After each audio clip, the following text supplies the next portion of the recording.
3 siswa SD di Denpasar terkonfirmasi positif COVID-19 saat dilakukan sampling swab PCR bagi siswa dan guru yang mengikuti PTM. Dengan kejadian ini, praktis sekolah asal siswa tersebut diliburkan dan proses PTM diberhentikan selama seminggu. Juru bicara Satgas Penanganan COVID-19 Kota Denpasar, Dewa Gede Rai, Kamis 17 November, melaporkan ketiga siswa yang terpapar berasal dari 2 sekolah, yakni MI Khalifa Nusantara serta SD Negeri 11 Pemecutan.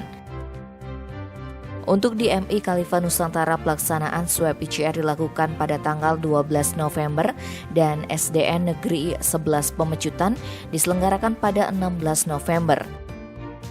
Lebih lanjut, Dewa Gede Rai mengungkapkan penanganan siswa yang terkonfirmasi positif dilakukan isolasi mandiri dan tracing, sebab besar kemungkinan siswa tersebut terpapar di lingkungan rumah karena saat ini sekolah sedang libur Hari Raya Galungan dan Kuningan. Sementara itu dikonfirmasi terpisah Kabid Pendidikan SMP Distipora Kota Denpasar, Ana Agung Gede Wiratamo menambahkan, untuk sekolah yang siswanya terkonfirmasi positif, pelaksanaan PTM dihentikan selama seminggu.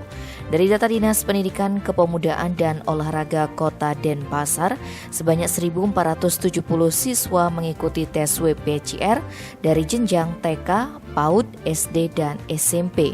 Untuk jenjang TK, PAUD akan diikuti oleh 230 siswa dari 23 TK atau PAUD di Kota Denpasar.